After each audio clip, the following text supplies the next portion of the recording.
she cut off short. They had arrived at a long, narrow area near the north wall marked off by ropes. At one end stood something like a segment of wooden fence, 2 paces wide and 2 tall. People lined the ropes 4 deep, with children crouching down in front or holding a father's leg or a mother's skirts. A buzz rose as the 3 women appeared. Nynaeve would have stopped dead, but Birgitta had her by the arm, and it was walk or be dragged. "I thought we were going to the wagon," she said faintly. Busy with talking, she had paid too little attention to where they were going. "Not unless you want to see me shoot in the dark," Birgitta replied. She sounded all too willing to give it a try. Nynaeve wished she could have made some other comment than a squeak. The bit of fence filled her vision as they progressed down the open space, to the exclusion of the onlookers. Even their increasing murmurs sounded distant. The fence looked a mile from where Birgitta would stand. "Are you certain that he said he swore by our mother?" Elaine demanded sourly. Acknowledging Galad as her brother even that far was unpleasant for her. "What? Yes, I said so, didn't I? Listen, if Luca is in the city, he would not know whether we did this or not until it was too late to..." Nynaeve knew she was babbling, but she could not seem to stop her one. Hopefully I can keep this going since, well, the battery's supposed to be charging, but I'm not sure if it is. So I'm hooked up to an external battery. I mean, it already is very late. The shadows, the glare. We really should do this in the morning, when the light is... If he swore by her, Elaine broke in as if she had not been listening, then he will hold to it no matter what. He would sooner break an oath on his hope of salvation and rebirth than that. I think... No. I know we can trust him. She did not sound as if she particularly liked it, though. "The light is just fine," Birgitta said, a hint of amusement in her calm voice. "I might try it blindfolded. This lot will want it to look difficult, I think." Nynaeve opened her mouth, but nothing came out. This time she would have settled for a squeak. Birgitta was only making a bad joke. She had to be joking. They positioned her with her back against the rough wooden fence, and Elaine began tugging at the knot in the shawl as Birgitta turned back the way they had come, drawing an arrow from her quiver. "You really did something foolish this time," Elaine muttered. "We can trust Galad's oath, I'm sure, but you could not know what he might do beforehand, and to approach the prophet." She jerked the shawl from Nynaeve's shoulders roughly. "You could have had no idea whatsoever what he might do. You worried everybody and risked everything." "I know," Nynaeve managed to get out. The sun was in her eyes. She could no longer see Birgitta at all, but Birgitta could see her. Of course she could. That was the important thing. Elaine looked at her suspiciously. "You know?" "I know I risked everything. I should have talked with you, asked you. I know I've been a fool. I should not be allowed outside without a keeper." It all came in a breathless rush. Birgitta must be able to see her. Suspicion became concern. "Are you all right? If you really do not want to do this..." The woman thought she was afraid. Nynaeve would not allow that. She forced a smile, hoped her eyes were not too wide. Her face felt tight. "Of course I want to. I'm looking forward to it, actually." Elaine gave her a dubious frown, but nodded at last.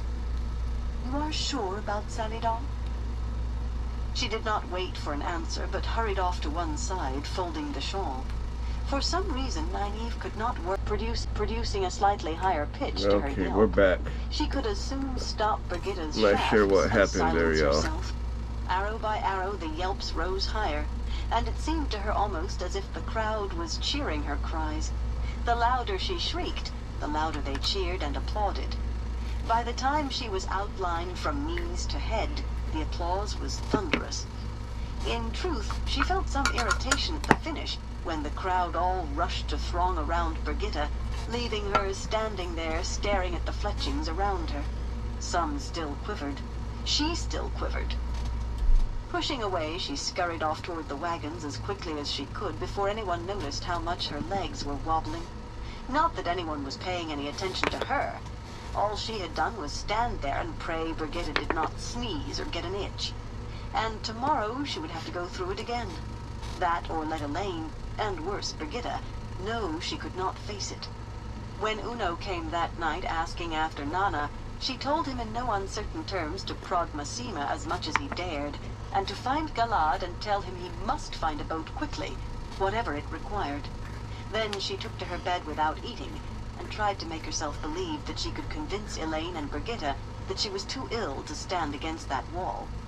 Only, she was all too certain they would know exactly what her illness was.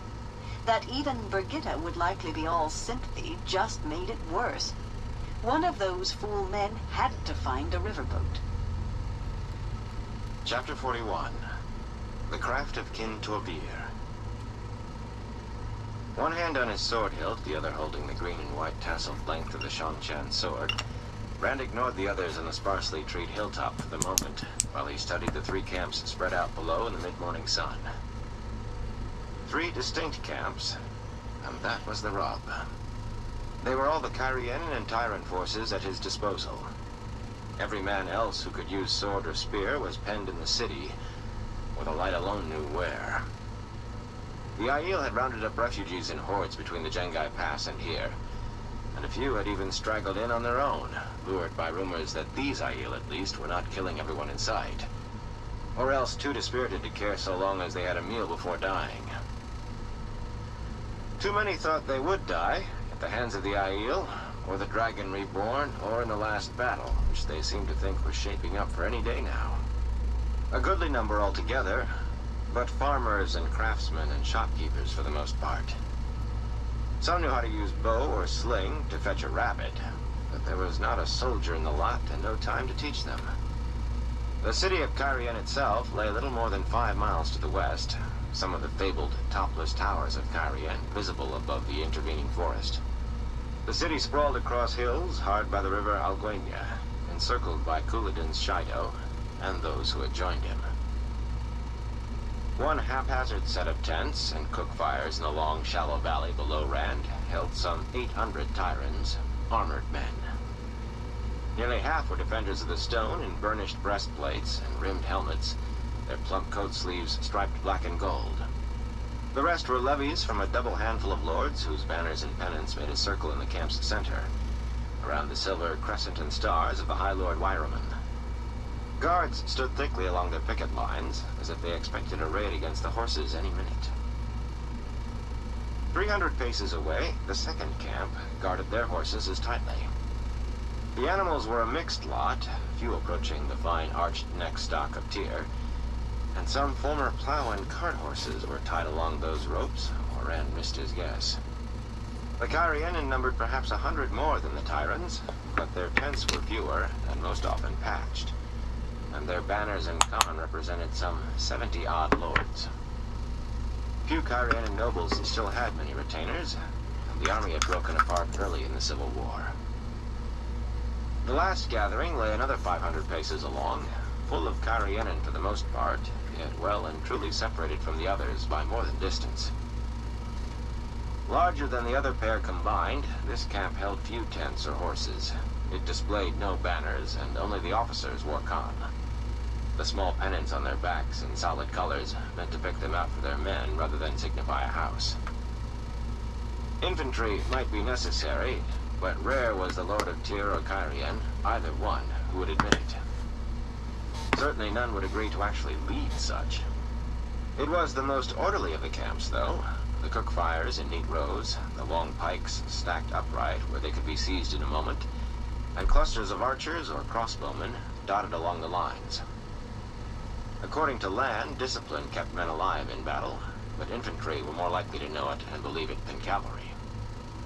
The 3 groups were supposedly together under the same command.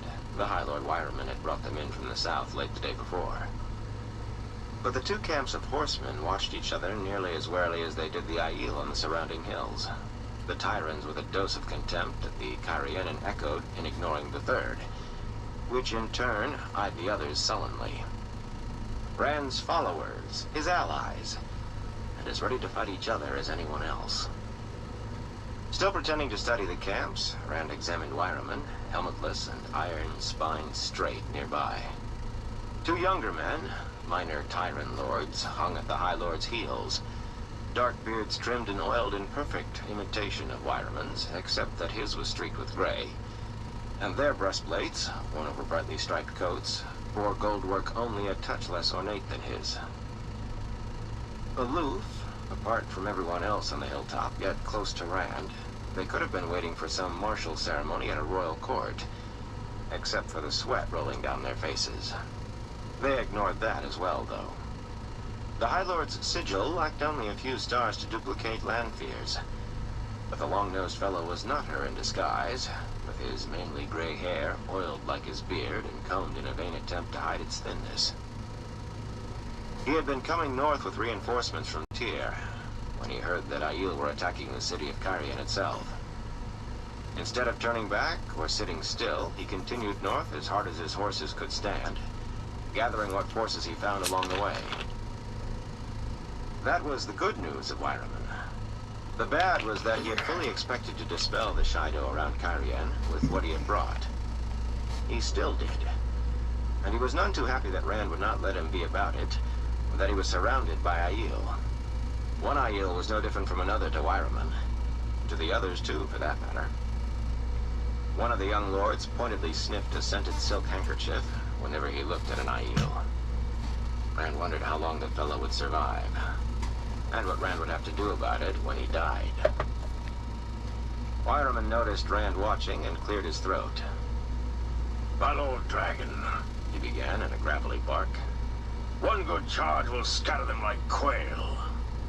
He slapped his gauntlets against his palm loudly. "Foot never stands up to horse. I will send to the Cairhien to flush them, then follow with my..." Rand cut him off. Could the man count at all? Did the number of Aiel he could see here give him no clue to how many might be around the city? It did not matter. Rand had heard as much of this as he could stomach. "You are certain of the news you bring from Tyr?" Wyraman blinked. "News, my Lord Dragon? What? Oh, that. Burn my soul, there's nothing to that. Illianer pirates often try to raid along the coast." They were more than trying by what the man had said when he arrived. "And the attacks on the plains of Morador? Do they often do that as well?" "Why, burn my soul, those are just brigands." It was more statement of fact than protest. "Perhaps not Illianers at all, but certainly not soldiers. The jumble those Illianers make of things, who can say whether king or assemblage or council of 9 has the whip hand on any given day? Yet if they do decide to move, it will be armies striking at Tyr under the Golden Bees, not raiders burning merchants' wagons in border farms. You can mark me on that." "If you wish it," Rand replied, as politely as he could. Whatever power the assemblage or the Council of 9, or Matin Stepaneost and Balgar had, it was what Samael chose to leave them. But relatively few knew that the Forsaken were loose already. Some who should know refused to believe, or ignored it, as if that would make the Forsaken go away, or seemed to think that if it had to happen, it would be in some vague and preferably distant future. There was no point in trying to convince Wyraman, whichever group he belonged in. The man's belief or disbelief changed nothing. The High Lord scowled at the hollow between the hills, more specifically, at the 2 Cairhienan camps. "With no proper rule here as yet, who can say what riffraff has drifted south?" Grimacing, he slapped his gauntlets even harder before turning back to Rand. "Well, we will bring them to heel soon enough for you, my Lord Dragon. If you will only give the order, I can drive." Rand brushed past him, not listening, though Wyraman followed, still asking authority to attack. The other 2 trailing him like heel-hounds. The man was a stone-blind fool. They were not alone, of course. The hilltop was crowded, really. Sulin had 100 Farder-Eyes Mai arrayed around the peak, for one thing. Every last one looking even more ready to don her veil than Aiel usually did. It was not only the nearness of the Shaido that had Sulin on edge. In mockery of Rand's contempt for the suspicions in the camps below, Nyla and 2 maidens were never far from Wyraman and his lordlings. And the closer they stood to Rand, the more the 3 maidens looked about to don veils. Not far off, Avienda stood talking with a dozen or more wise ones, shawls looped over their elbows, all but she decked in bracelets and necklaces. Surprisingly, it was a bony white-haired woman, even older than Bear, who seemed to be taking the lead. Rand would have expected Amis or Bear, but even they shut up as soon as Sorlia spoke. Melaine was with Bale, halfway between the other wise ones and the other clan chiefs. She kept adjusting the coat of Bale's cut and sore, as if he did not know how to dress himself, and he had the patient look of a man reminding himself of all the reasons he had married. It might be personal, but Rand suspected the wise ones were trying to influence the chiefs again. If that was the case, he would learn the particulars soon enough. It was Avienda who had the plans, though. She smiled at him briefly before returning to listening to Sorlia. A friendly smile, but no more. That was something, he supposed. She had not lashed out at him once since what had happened between them, and if she sometimes made an acid comment, it was no sharper than what he might have expected from Egwene. Except the one time he had brought up Then she had scorched his ears so thoroughly that he had left it alone thereafter.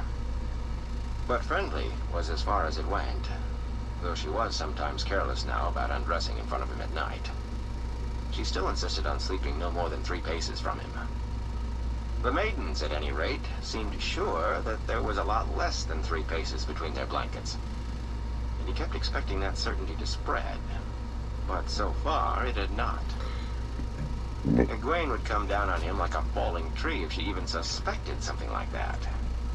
It was easy enough for her to talk of Elaine, but he could not even puzzle out Avienda. She was right there in front of him. All in all, he was tenser than ever when he as much as looked at Avienda, but she seemed more relaxed than he had ever seen her. Somehow or other, that seemed the opposite of how it should be. It all seemed topsy-turvy with her. But then, Min was the only woman who had not made him feel as if he were standing on his head half the time. Sighing, he walked on, still not listening to Wyraman. One day he was going to understand women, when he had the time to apply to it. He suspected a lifetime would not be enough, though. The clan chiefs had their own gathering of sept chiefs and representatives from the societies. Rand recognized some of them. Dark Hired, chief of the Jindo Tardad, and Mangan, who gave him a companionable nod, and the Tyrans a contemptuous grimace.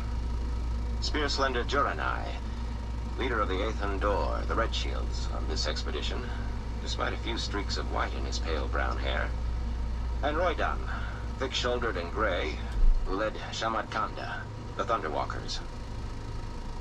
Those 4 had sometimes joined him in practicing the Aiel way of fighting without weapons since leaving the Jangai Pass. "You want to go hunting today?" Mangan asked as Rand passed. Rand looked in surprise. "Hunting? There is not much to give sport, but we could try catching sheep in a sack." The wry glance Mangan darted at the Tyrants left little doubt what sheep he meant, though Wyraman and the others did not see. Or affected not to. The lordling with the perfumed handkerchief sniffed it again. "Another time, maybe," Rand replied, shaking his head. He thought he could have been friends with any of the 4, but especially Mangan, who had a sense of humor much like Matt's. If he had no time to study women, he certainly had no time for making new friends. Little time for old friends, for that matter. Matt worried him. On the highest part of the hill, a heavy framework tower of logs thrust above the treetops, the wide platform at the top 20 spans or more above the ground. The Aiel knew nothing about working with wood on that scale, but there had been plenty among the Carianan refugees who did. Moiraine was waiting at the base of the first slanting ladder with Lan and Egwene. Egwene had been getting a good bit of sun. She really could have passed for Aiel except for her dark eyes. A short Aiel. He scanned her face quickly, but detected nothing except tiredness. Amis and the others must be working her too hard with her training. She would not thank him for interceding, though. "Have you decided?" Rand asked, stopping. Wyraman fell silent at last. Egwene hesitated, but Rand noted that she did not look at Moiraine before nodding. "I will do what I can." Her reluctance bothered him. He had not asked Moraine.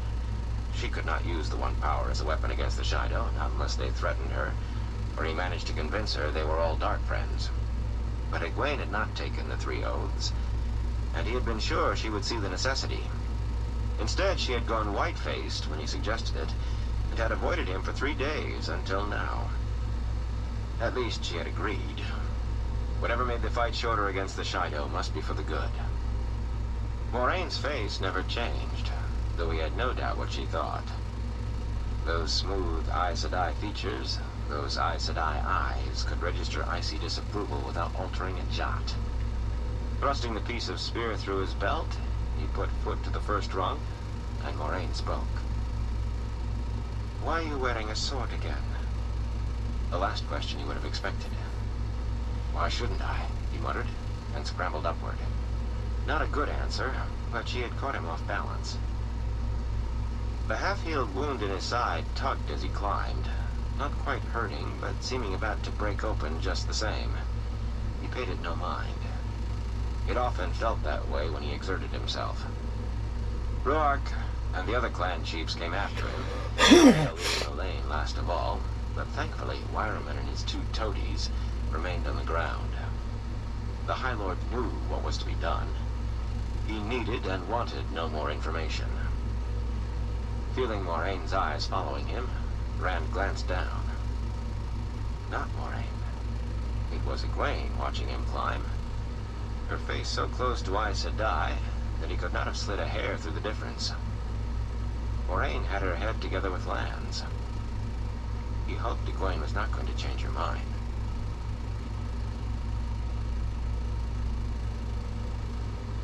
On the broad platform at the top, 2 short, sweating young men in shirt sleeves were setting a brass-bound wooden tube, 3 paces long and bigger around than either's arm, on a pivoting frame fastened to the railing. An identical tube already sat a few paces away, where it had been almost since the tower was completed the day before. A third coatless man wiped his bald head with a striped kerchief while he growled at them. "Easy with it! Easy, I said! You motherless weasels, knock a lens out of alignment and I will knock your brainless heads backward to front! Fasten it tight, Jewel. Tight! If it falls while the Lord Dragon is looking through it, you both had better jump after it. Not just for him. My work and you wish you had broken your fool skulls." Joel and the other fellow, Kale, worked on, quickly but not very visibly perturbed. They had had years to grow used to Ken Torvir's way of talking. It had been finding a craftsman who made lenses and looking glasses, and his 2 apprentices, among the refugees that had first given Rand the idea for this tower. At first, none of the 3 noticed they were not alone. The clan chiefs climbed on silent feet, and Torvir's harangue was enough to cover the sound of Rand's boots. Rand himself was startled when Lan's head popped through the open trap after Bale. Boots or no, the water made no more noise than the Aiel. Even Han stood a head taller than the Carrienan. When they finally did see the new arrivals, the 2 apprentices gave wide-eyed starts as if they had never seen an Aiel before, then bent themselves in half, bowing to Rand, and stayed that way. The lensmaker jerked almost as much at the sight of the Aiel, but made a more restrained bow, wiping his head again in the middle of it. "Told you I would have the second finished today, my Lord Dragon." Torvir managed to get respect into his tone without making his voice one bit less gruff. "A wonderful thought, this tower. I would never have conceived it, but once you started asking how far you could see with a looking glass. Give me time, and I will make you one to see Caemlyn from here. If the tower is built high enough," he added judiciously. "There are limits." "What you've done already is more than enough, Master Torvir." More than Rand had hoped for, certainly. He had already had a look through the first looking glass. Joel and Kale were still bent at right angles, heads down. "Perhaps you had best take your apprentices below," Rand said, "so we don't get crowded." There was room for 4 times as many, but Torvir immediately poked Kale's shoulder with a thick finger.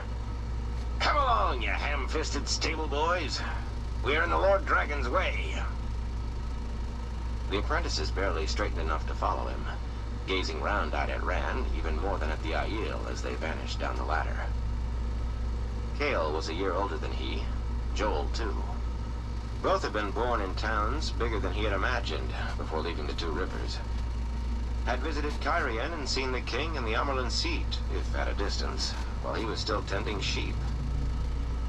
Very likely they still knew more of the world than he in some ways. Shaking his head, he bent to the new looking-glass. Cairhien leaped into view. The forests, never particularly thick to one used to Two Rivers woods, stopped completely well short of the city, of course. High, gray, square-towered walls in a perfect square against the river mocked the hill's flowing curves. Within, more towers rose in precise pattern, marking the points of a grid some 20 times as high as the walls or more, yet all surrounded by scaffolding.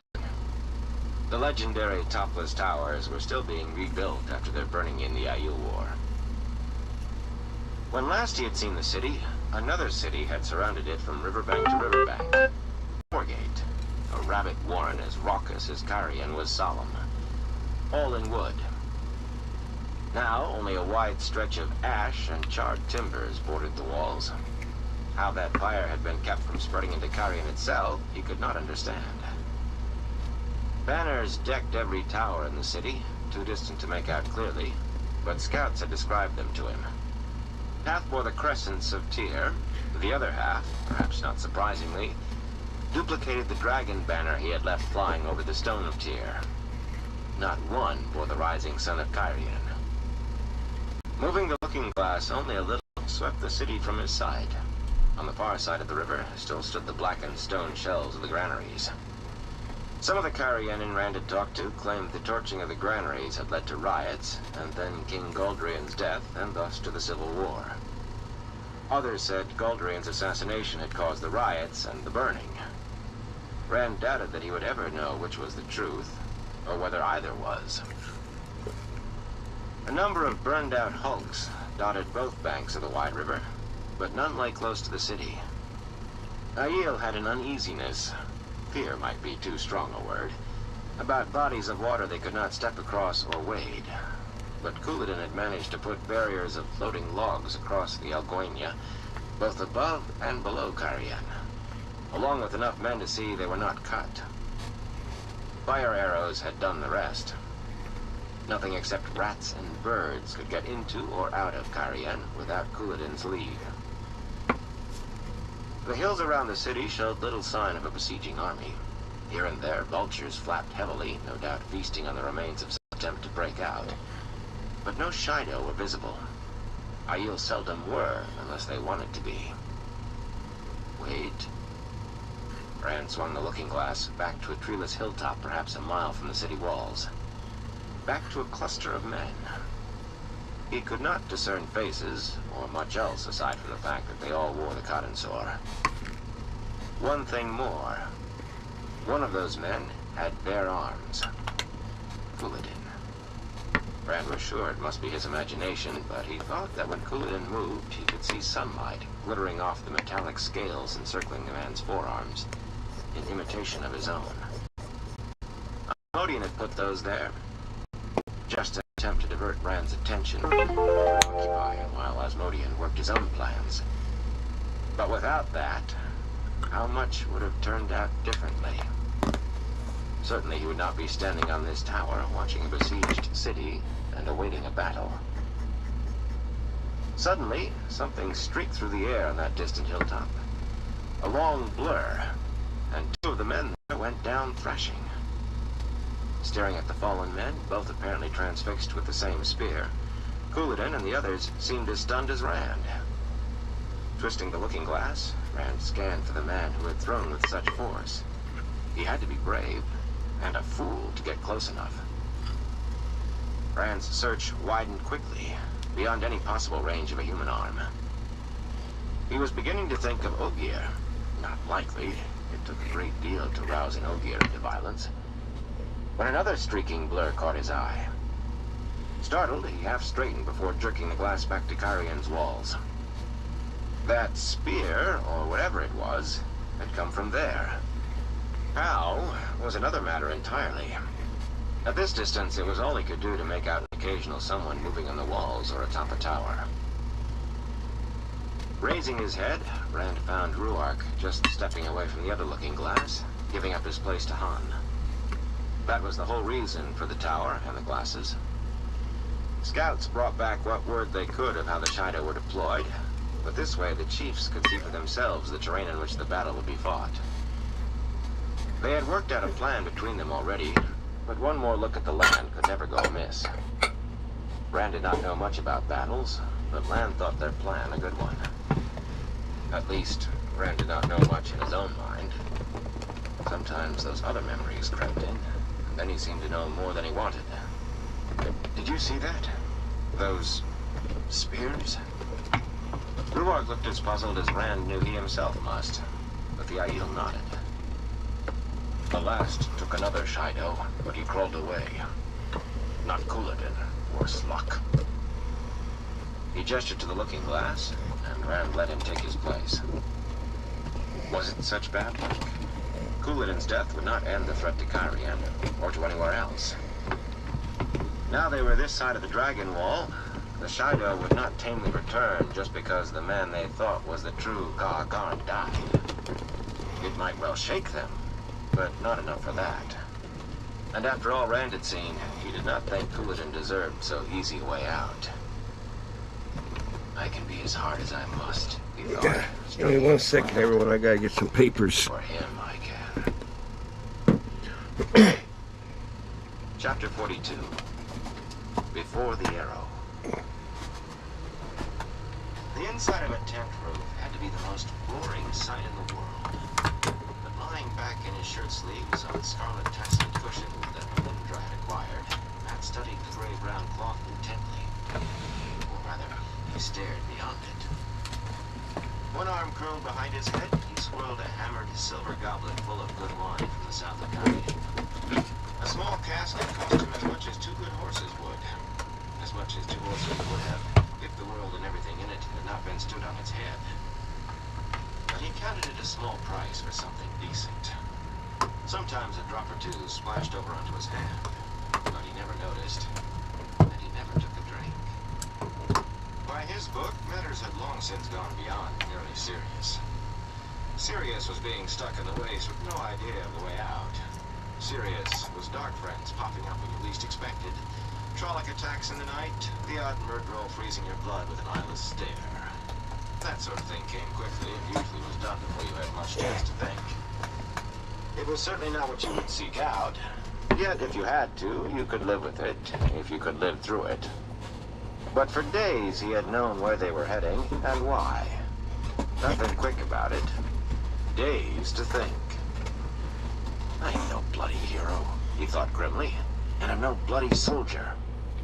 Fiercely, he pushed down a memory of walking fortress walls, ordering his last reserves to where another crop of Trolloc scaling ladders had sprung up. That was not me. The light burned whoever it was. He did not know what he was. A sour thought. But whatever he was, it involved gambling in taverns, women, and dancing. That he was sure of. It involved a good horse and every road in the world to choose from. Not sitting and waiting for somebody to shoot arrows at him or try to stick a sword or a spear through his ribs. Any different would make him a fool, and he would not be that. Not for Rand, or Moiraine, or anybody else. As he sat up, the silver fox-head medallion, hanging on its leather thong, slipped from the unlaced neck of his shirt. He tucked it back before taking a long swallow of wine. The medallion made him safe from Moiraine, or any other Aes Sedai, as long as they did not get it away from him. Surely one or another would try sooner or later. But nothing except his own wits kept him safe from some fool killing him, along with a few thousand other fools. Or from Rand, or from being ta'veren. A man ought to be able to find a profit in something like that, having events twist themselves around him. Rand certainly had, in a way. He himself had never noticed anything twisting around him, except the fall of dice. He would not turn away from some of the things that happened to ta'veren in stories. Wealth and fame dropped into their pockets as if from the sky. Men who wanted to kill them decided to follow instead. And women with ice in their eyes decided to melt. Not that he was complaining at what he had, really. And certainly not that he wanted anything like Rand's bargain. The price to get into the game was too high. It was just that he seemed to be stuck with all the burdens of being ta'veren and none of the pleasure. "It is time to go," he told the empty tent, then paused thoughtfully and sipped at the goblet.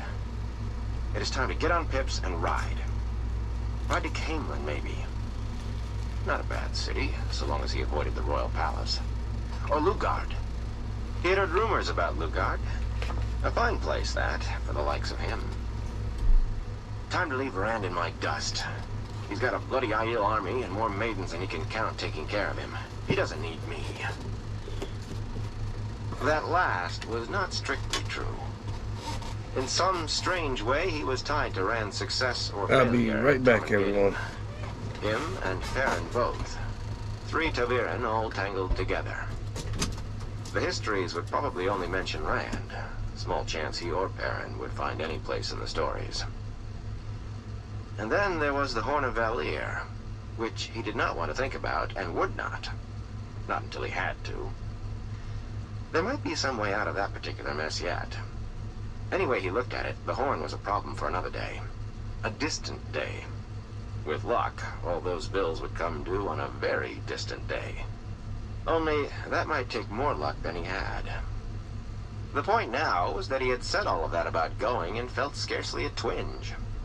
Not long ago, he had been unable even to speak of leaving.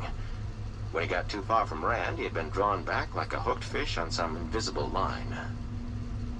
Then he had become able to say it, even to lay plans, but the slightest thing would distract him, make him put off his schemes for stealing away. Even in Rhuidean, when he had told Rand he was going, he had been sure something would get in the way. It had, in a manner of speaking. Mat had made it out of the waste, but he was no further from Rand than before. This time, he did not think he would be diverted. "Not like I'm abandoning him," he muttered. "If he can't bloody take care of himself by now, he'll never be able to. I'm not his bloody nursemaid." Draining the goblet, he scrambled into his green coat, settled his knives in their hiding places, arranged a dark yellow silk scarf to hide the hanging scar on his throat, then snatched up his hat and ducked out. Heat hit him in the face after the relatively cool shade inside. He was not sure how the seasons changed here, but summer was hanging on too long to suit him. One thing he had looked forward to on leaving the waste was the arrival of autumn. A little coolness. No luck here. At least the hat's wide brim kept the sun off. This hilly Cairhienin forest was a pitiful thing.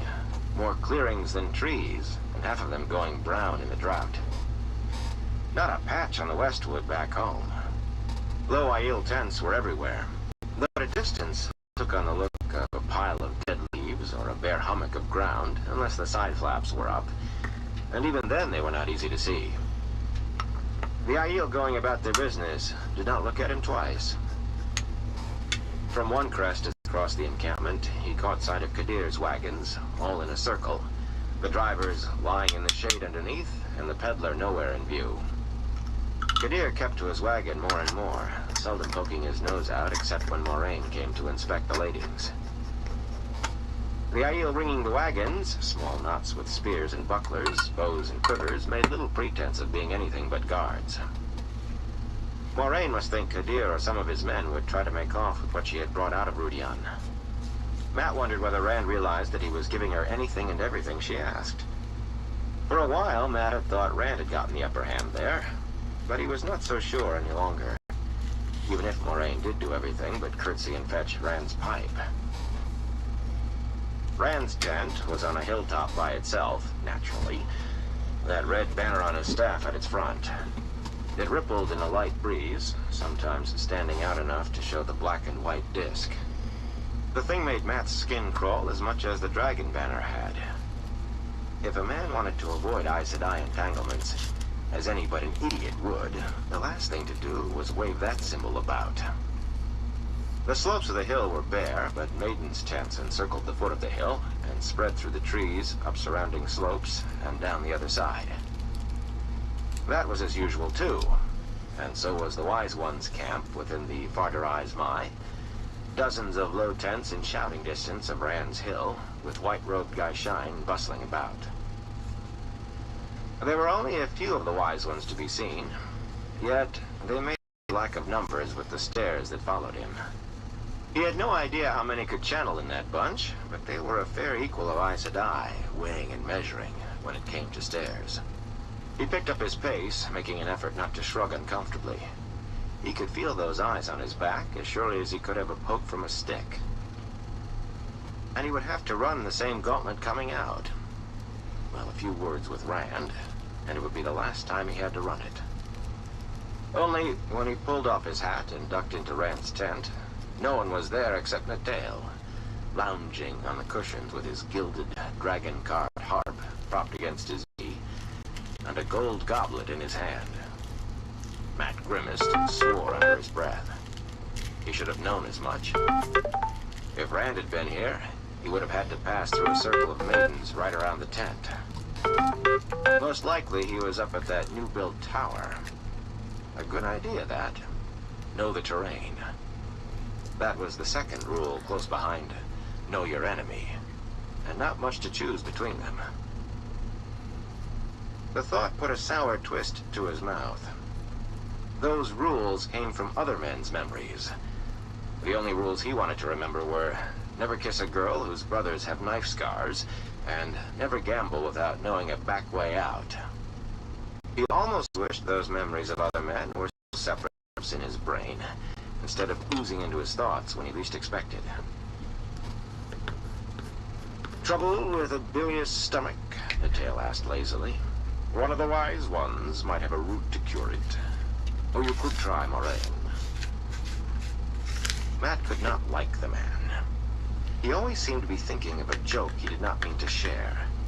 And he always looked as if he had 3 servants taking care of his clothes. All that snowy lace at collar and cuffs, always seeming freshly laundered. The fellow never appeared to sweat, either. Why Rand wanted him around was a mystery. He almost never played anything merry on that harp. Will he be back soon? Natael shrugged. When he decides to. Perhaps soon, perhaps late. No man clocks the Lord Dragon. And few women. There it was again, that secretive smile. A touch bleak this time.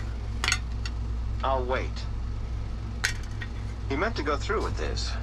Too many times he found himself putting off going. Natael sipped at his wine, studying him across the goblet's rim. It was bad enough that Moraine and the Wise Ones watched him in that silent, searching way. Sometimes Egwene did, too. She had certainly changed. Half Wise One, half Aes Sedai. But from Rand's Gleeman, it was enough to set his teeth on edge. The best thing about leaving would be not having anyone look at him, as if they would know in a minute what he was thinking, and already knew whether his small clothes were clean. 2 maps lay spread out near the fire pit. One, copied in detail from a tattered map found in a half-burned town, covered northern Cairhien from west of the Alguenia, halfway to the spine of the world, while the other, newly drawn and sketchy, showed the land around the city. Slips of parchment held down with pebbles dotted both. If he was going to stay and ignore Natael's searching look at the same time, there was nothing for it but to study the maps. With the toe of his boot, he shifted a few pebbles on the map of the city, so he could read what was written on the parchments. In spite of himself, he winced. If the Aiel scouts could count, Couladin had nearly 160,000 spears. Shaido, and those who had supposedly gone to join their societies among the Shaido. A hard nut to crack, and prickly. This side of the spine of the world had not seen an army like that since Arthur Hawkwing's time. The second map showed the other clans that had crossed the Dragon Wall. All had now, in one force or another, strung out according to when they had left the Jangai and spread apart, but too close to here for comfort. The Shianda, the Kodara, the Darain, and the Miagoma. Between them, they apparently had at least as many spears as Couladin. They had not left money behind, if that was true. The 7 clans with Rand almost doubled that. Easily enough to face Couladin or the 4 clans. Either or. Not both. Not at once. But both at once might be what Rand had to fight. What the Aiel called the bleakness had to be affecting those clans too. Every day still, men tossed down their weapons and vanished. But only a fool would think it lessened their numbers any more than it did Rand's. And there was always the possibility that some of those were going to Couladin. The Aiel did not speak of it very much or very freely, and masked the idea behind talk of joining societies.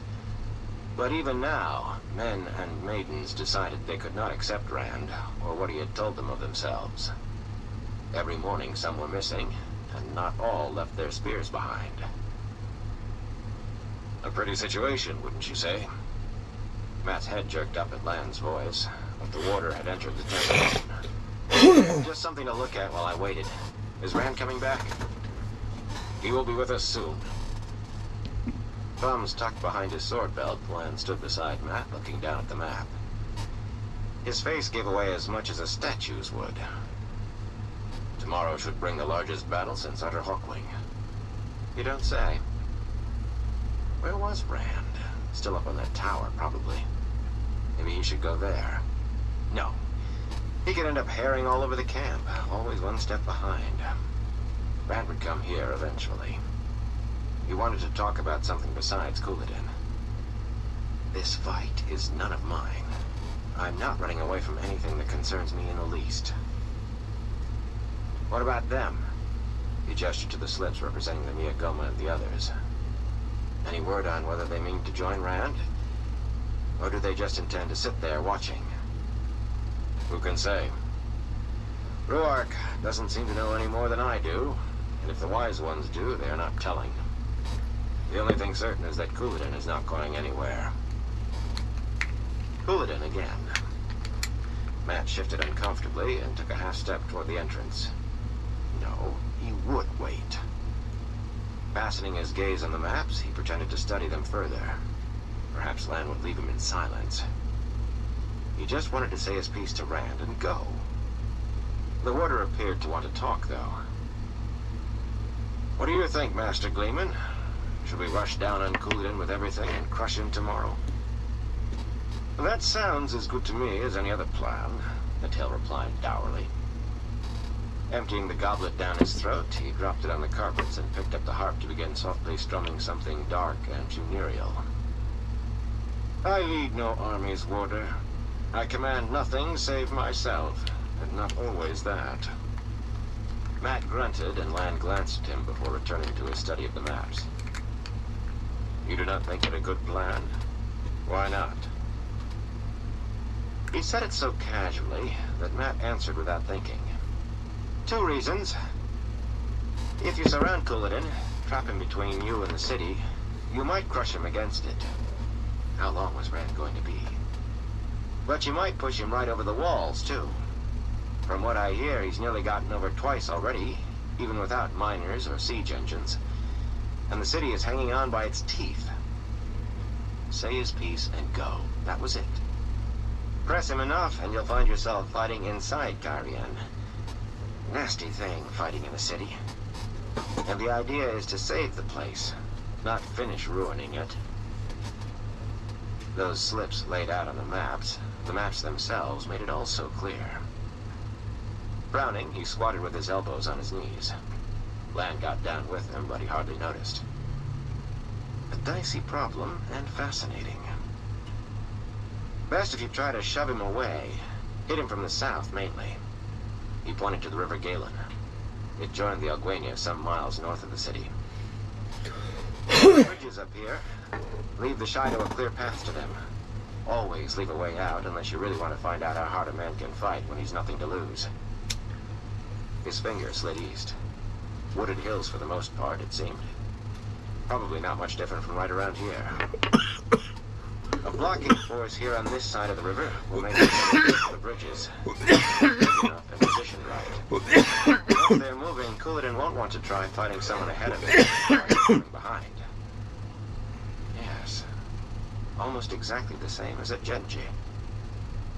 Not unless he's a complete fool, anyway. They might make it to the river in good order, but those bridges will choke them.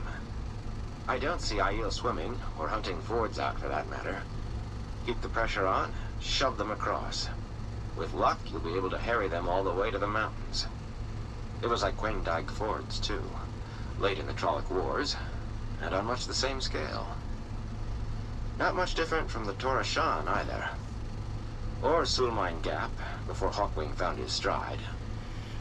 The names flickered through his head, the images of bloody fields forgotten, even by historians. Absorbed in the map as he was, they did not register as anything but his own remembrances. Too bad you don't have more cavalry. Light cavalry is best for the harrying. Bite at the flanks, keep them running, and never let them settle to fight. But Aiel should do almost as well. And the other reason? Lan asked quietly. Matt was caught up in it now. He more than merely liked gambling, and battle was a gamble to make dicing in taverns a thing for children and toothless invalids. Lives were the stake here, your own and other men's. Men who were not even there.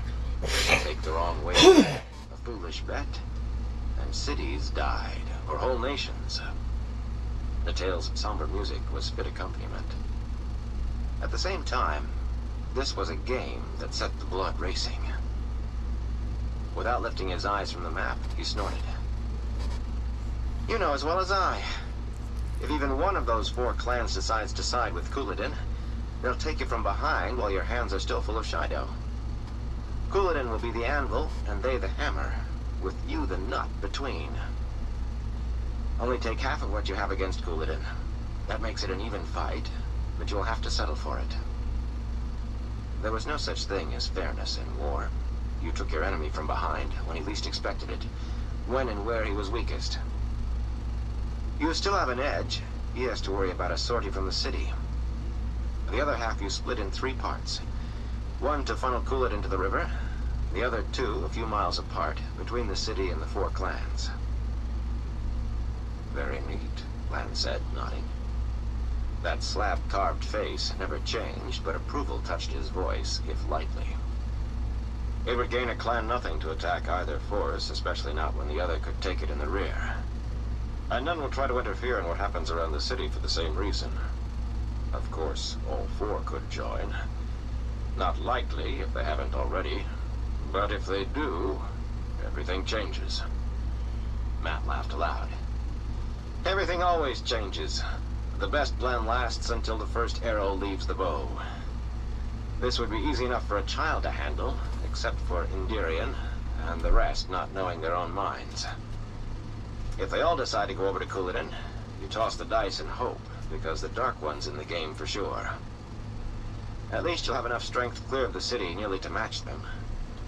Enough to hold them for the time you need. Abandon the idea of pursuing Couladin and turn everything on them as soon as he's well and truly begun crossing the Galen. But it's my bet they'll wait and watch, and come to you once Couladin is done for. Victory settles a lot of arguments in most men's heads. The music had stopped. Matt glanced at the tail and found the man holding his harp rigidly, staring at him over it harder than ever. Staring as if he had never seen him before, did not know what he was. The gleeman's eyes were dark polished glass, his knuckles white on the harp's gilding. With that, it all crashed home, what he had been saying, the memories he had been embracing. Burn you for a fool for not guarding your tongue. Why had Lan had to take the conversation that way?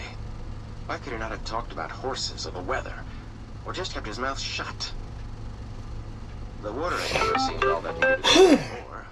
Usually the man made a tree seem talkative. Of course, he could have kept his own mind focused, and his own mouth shut too. At least he had not been babbling in the old tongue. Blood and ashes, but I hope I wasn't. Springing to his feet, Matt turned to go and found Rand standing just inside the tent, absently twisting that odd bit of tasseled spear, as if he did not realize he was holding it.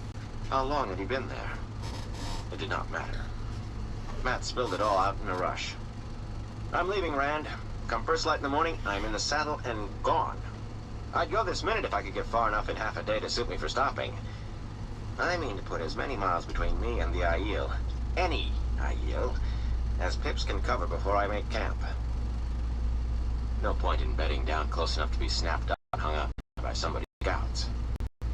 Couladin must have them out too, and even the others might not recognize him before he had a spear. I will be sorry to see you go, Rand said quietly. Don't try to talk me out of... Matt blinked. That's it? You'll be sorry to see me go? I've never tried to make you stay, Matt. Heron went when he had to, and so can you. Matt opened his mouth, then closed it again. Rand had never tried to make him stay, true. He had just done it without trying. But there was not the slightest bit of Ta'Viran tugging now. No vague feelings that he was doing the wrong thing. He was firm and clear in his purpose. Where will you go? South. Not that there was much choice of direction. The others led to the Galen, with nothing north of the river that he was interested in. Hey, Sully, how you Or else doing? to Aiel. One lot that would certainly kill him. You know, I was One like that this, might, but might not, depending on how close by Rand let's was smoke this and what they had had for supper the night before. after we do a Not good dab. odds by his reckoning. To begin anyway. Do a dab And somewhere first, there's a then tavern smoke a and some joint. women who don't carry spears. That should be a nice safety meeting. She might present a problem. He had the feeling she might be the sort of woman who did not Yeah, let go so until she wanted. Ozzy's asleep over here on the bed. One way or another, he would deal with her. Maybe he could just ride out before she left. This isn't for me, Rand. I didn't know anything about battles, and I don't want to know. He avoided looking at Lan and Natail. If either man cracked his teeth, he would punch him right in the mouth. Even the warder. You understand, don't you? Rand's nod could have been understanding. Maybe it was. I forget saying goodbye to Egwene, were I you. I'm no longer certain how much of what I tell her might as well be telling Moraine or the wise ones of both. I had that conclusion a long time ago. Feel behind than either of us. Less. Maybe, said sadly. The light shine on you, Matt, he added, sticking out his hand. And send you smooth roads, fair weather, and pleasant company until we meet again. That would not be soon if Matt had his way. He felt a little sad about that, and a little foolish for feeling sad. Yet a man had to look after himself. When all was said and done, that was the long and short of it. Rand's grip was as hard as it had ever been. All that sword work had only added new calluses atop older bowmen's. But the ridged heron brand in his palm was distinct against Matt's hand. Just a little reminder in case he should forget the markings under his frame. Or those even stranger things inside his head that let him channel. If he could forget that Rand could channel, Yeah, he's not thought of it once. let me grab him real quick Days. so you can say hi to Then it was everyone. far past time And to then go we'll smoke a on. joint. A few more awkward words standing there. Come here, buddy. Lan seemed to ignore them, I arms know, folded, I know. silently studying the maps, while Natail had begun idly plucking his harp.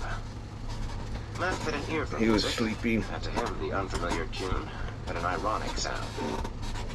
He wondered why the fellow had chosen it. A few more moments, and Rand, half stepping around, actually putting an end to it. And then Matt was outside. There was a crowd out there. A good 100 maidens spread about the hilltop. He's all walking tired, up see? until they were so ready to spear somebody. All 7 clan chiefs waiting patient and still as stone. 3 Tyran lords trying to There you go, pretend that they buddy. were not sweating. And the Aiel did not exist. He had heard about the Lord's arrival, and had even gone to take a look at their camp, or camps.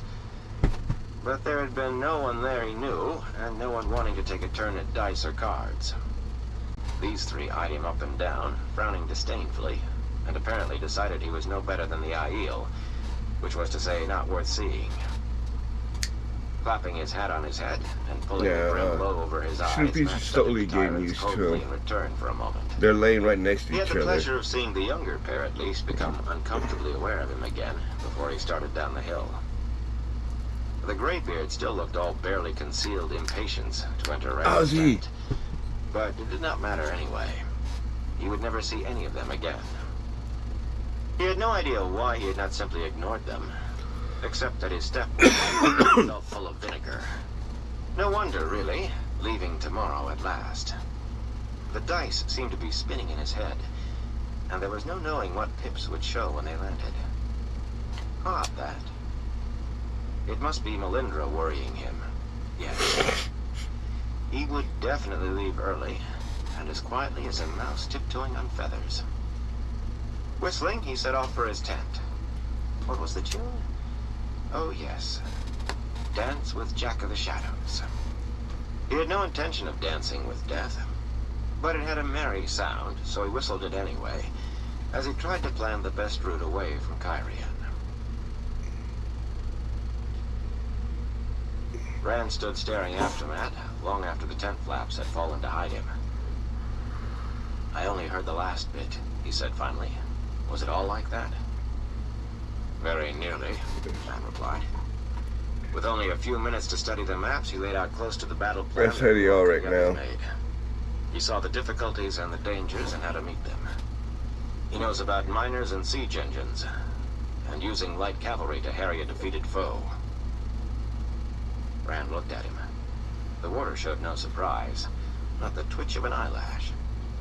Of course, he was the one who had said Matt seemed surprisingly knowledgeable about military matters. And Lan was not going to ask the obvious question either, which was good. Rand had no idea the answer he had. He could have asked a few questions himself, such as, what did miners have to do with battles? Or maybe it was only sieges. Let's join us some Whatever the GMO. answer, there was not a mine closer than the Dragon's Dagger, and no certainty anyone was still digging ore. Well, this battle would be fought without. The important thing was that he knew Matt had gained more on the other side of that doorway tir'angreal than a tendency to out the old tongue when not thinking. And knowing that, Rand would surely make use of it. You don't have to get any harder, he thought bitterly. He had seen Matt climbing toward this tent and never hesitated in sending Lan in to discover what might come to the surface in idle conversation alone. That had been deliberate. The rest might or might not be, but it would happen. He hoped Matt had a fine time while he was free. He hoped that Perrin was enjoying himself in the Two Rivers, showing off Fail to his mother and sisters, maybe marrying her. He hoped it because he knew he would draw them back. ta'veren pulling at Yeah, he's and he slowly getting used to him. Moraine had named it no coincidence. He won't play such with growing them up when, in the same like village. during the day, but All he'll nearly let him the same sleep age. next to him. The wheel wove happenstance and coincidence into the pattern, but he did not lay down the likes of the three of them for no reason. Eventually, he would I pull think his friends mainly back to him. Snoopy doesn't however want far to they play with went. them just When they because came, he would use them how however small he could. he is. He doesn't want to hurt However, him. he had to. Because he did have to. Because, whatever the prophecy of the dragon said, he was sure the only chance he had of winning Tarmangaden lay in having all three of them, three ta'veren who had been tied together since infancy. No. He did not need to become hard. You're rank enough already to make a Shan Chen spew his supper. Play March of Death, he commanded in a harsher voice than he wanted, and the tail looked at him blankly for a moment. The man had been listening to everything. He would have questions, but he would find no answers. If Rand could not tell Lan Mat's secrets, he would not spread them before one of the Forsaken, however tame he had been. This time he deliberately made his tone rough and pointed the length of spear at the man. Play it, unless you know a satyr. Play something to make your soul weep, if you have one still. Natael gave him an ingratiating smile and a seated bow, but he went white around the eyes. It was indeed the March of Death that he began, yet it had a sharper edge on his heart than ever before. A dirge-like keen that surely would make any soul weep. He stared fixedly at Rand, as if hoping to see some effect. Turning away, Rand stretched out on the carpets with his head to the maps and a red and gold cushion under his elbow. Lan, would you ask the others to come in now? The warder made a formal bow before stepping outside. It was the first time that he had ever done that, but Rand noticed only absently. The battle would begin tomorrow. It was a polite fiction that he helped Rhuarc and the others plan. He was smart enough to know what he did not know, and despite all of his talks with Lan and Rhuarc, he knew he was not ready. I've planned 100 battles this size or more, and given orders that led to 10 times as many. Not his thought. Lews Therin knew war, had known war, but not Rand al'Thor, and that was him. He listened, asked questions, and nodded as if he understood when the chiefs said a thing should be done a certain way. Sometimes he did understand, and wished he did not, because he knew where that understanding came from. His only real contribution had been to say that Couladin had to be defeated without destroying the city. In any case, this meeting would only add a few touches, at most, to what had already been decided. Mat would have been useful with his newfound knowledge. No. He would not think of his friends, of what he would do to them before it was all done. Even leaving the battle aside, there was plenty to occupy him. Things he could do something about. The absence of Cairhienin flags above Cairhien marked a major problem, and the continued skirmishes with Andorans another. What Samael was up to warranted thought, and the chiefs filed in no particular order. This time, Derek came first, Rhuarc and Aram together at the rear with Lan. Ruan and Jaren took the places next to Rand. They did not concern themselves with precedence among themselves, and on a line they seemed to take as all but one of them. Wairamon entered last, his lordlings at his heels, and a tight-mouthed scowl on his face. Precedence certainly happened to him. Muttering into his white beard, he stalked his way around the fire pit, taking up a place behind Rand. Until the chief's flat stares finally broke through his shell, at least. Among Aiel, a close kinsman or society brother might position himself so, if there was the possibility of a knife in the back. He still frowned at Jaren and Derek, as though expecting one of them to make room. Finally, Bale gestured to the place beside him, across the maps from Rand, and after a pause, Wairamon strode back to sit cross-legged and rigid, staring straight ahead and looking like a man who had swallowed an unripe plum whole. The younger tyrants stood almost as stiffly at his back, one with the grace to look embarrassed. Rand took note of him, but said not a word, only thumbed his pipe full of tobacco and seized saidin, long enough to light it. He had to do something about Wairamon. The man exacerbated old problems and made new ones. Not a flicker crossed Rhuarc's features, but the other chief's expressions ranged from Han's sour disgust to Aram's clear, cold-eyed readiness to dance spears there and then. Perhaps there was a way for Rand to rid himself of Wairamon and make a beginning on another of his worries at the same time. With Rand's example, Lan and the chiefs began filling pipes. I see only small changes necessary, Bale said, puffing his pipe alight, and sparking a glower from Han as usual. Do these small changes concern the Goshin, or perhaps some other clan? Putting Wairamon from his mind, Rand bent himself to listening as they worked out what had to be altered from their new view of the terrain. Now and again, one of the Aiel would glance at Mateo, a brief tightness to his eyes or mouth suggesting that the mournful music plucked at something in him. Even the Tyrans grimaced sadly. The sounds washed over Rand, though. Tears were a luxury he could no longer afford. Not even inside. Chapter 43. This place, this day. The next morning, Rand was up and dressed well before first light. In truth, he had not slept. And it had not been Aviendha who kept him awake, not even after she began undressing before he could put out the lamps, and channeled one alight again as soon as he did, chiding him that she was unable to see in the dark even if he could. He made no reply. And hours later had hardly noticed when she rose, a good hour before he did, dressed, and left. He did not even think to wonder where she was going. The thoughts that had had him staring up into the blackness still ran through his head. Men would die today. A great many men. Even if everything went perfectly. Nothing he did now would change it. Today would run out according to the pattern.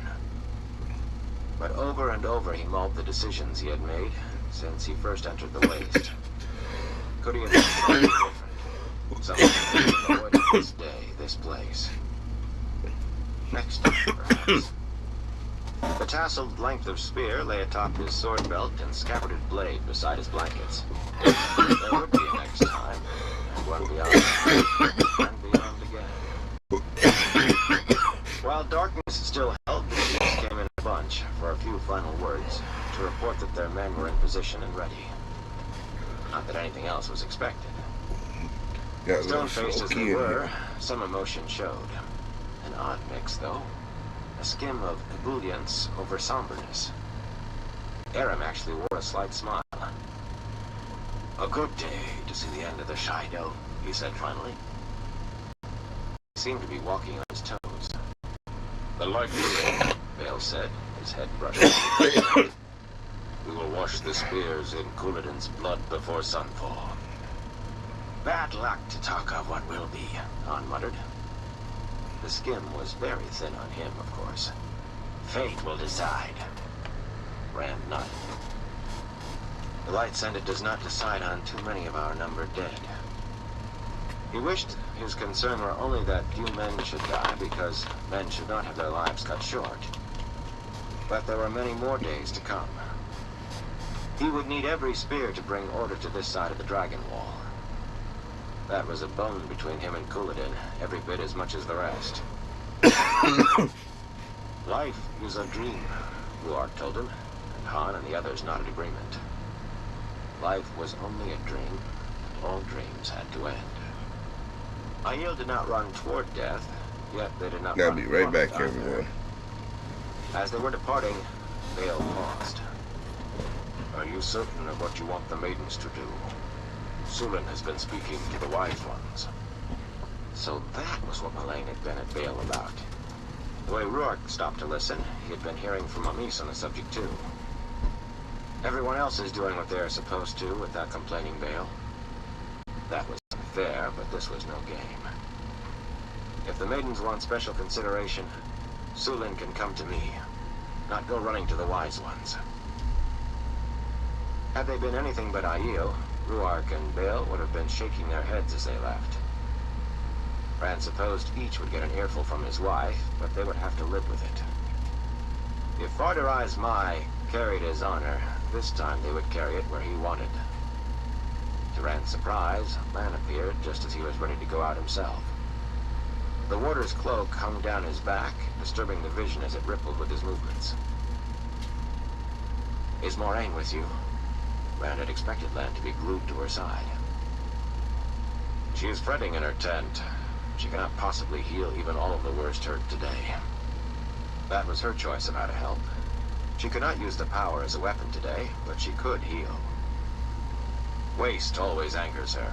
It angers us all, Rand snapped. His taking Egwene away probably upset her too. As far as he could tell, Egwene was not very good at healing on her own. But she could have aided Moraine.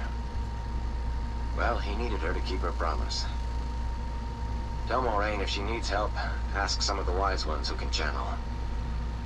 But few wise ones had any knowledge of healing. She can link with them and use their strength. He hesitated. Had Moraine ever spoken of linking to him? You didn't come here to tell me Moraine is brooding, he said irritably. It was difficult sometimes keeping straight what came from her, what from Asmodean, and what bubbled up from Lews Therin. I came to ask why you've taken to wearing a sword again. Moraine asked already. Did she send... Lan's face did not change, but he cut in roughly. I want to know. You can make a sword from the or kill without. But suddenly you are wearing steel on your hip again. Why? Unconsciously, Rand ran one hand up the long hilt at his side.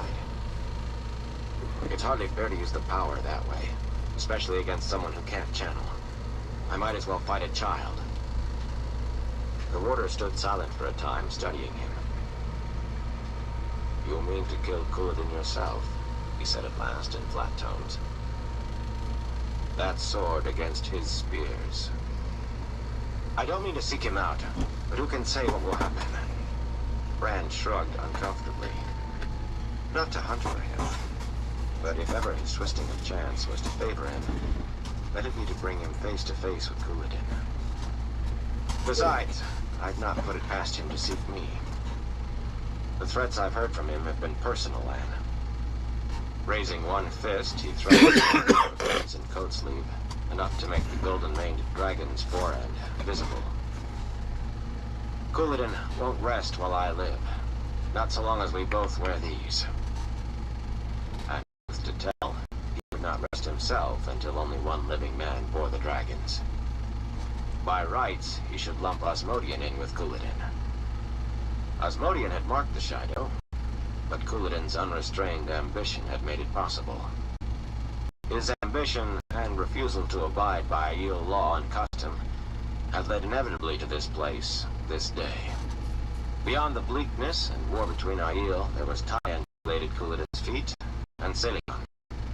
And dozens of ruined towns and villages since, countless hundreds of burned farms. Unburied men and women and children had fed the vultures.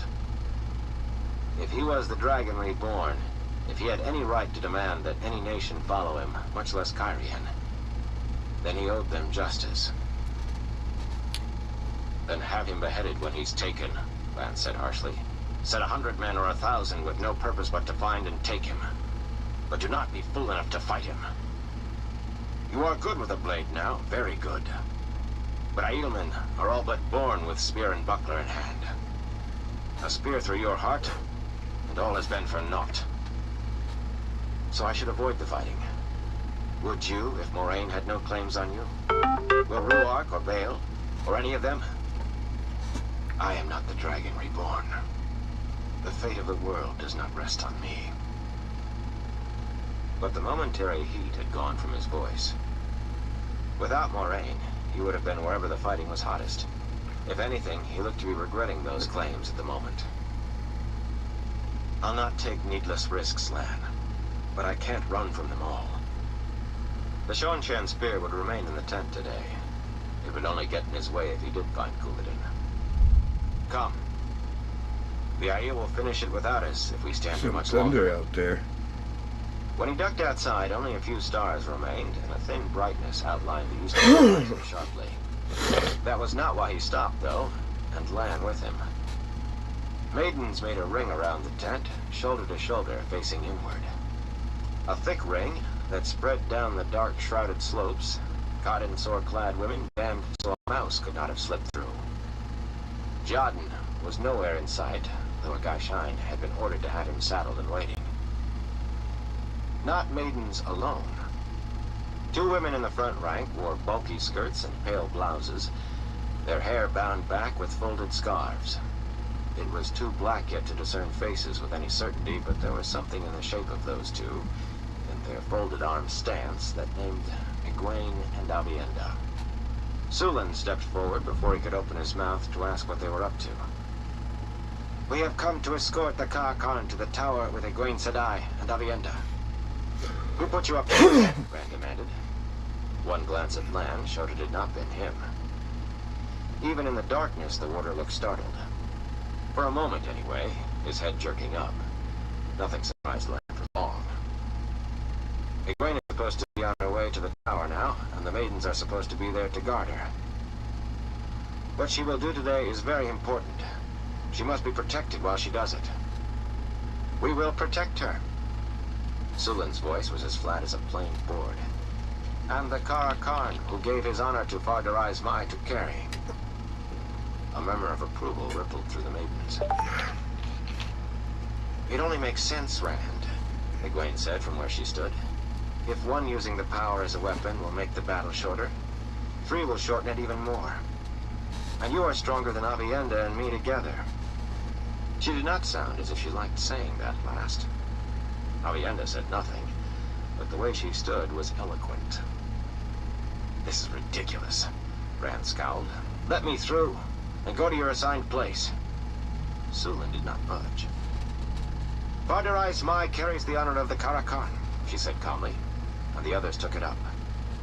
No louder, but from so many women's voices, it made a high rumble.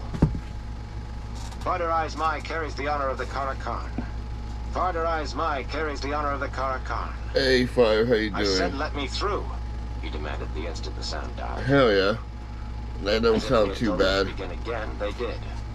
Vardarai Smai carries the honor of the Karakan. Vardarai Smai carries the honor of the Karakan. Sulin just stood there looking at him. After a moment, Lan leaned close to murmur dryly, a woman is no less a woman because she carries a spear. Did you ever meet one who could be diverted from anything she really wanted?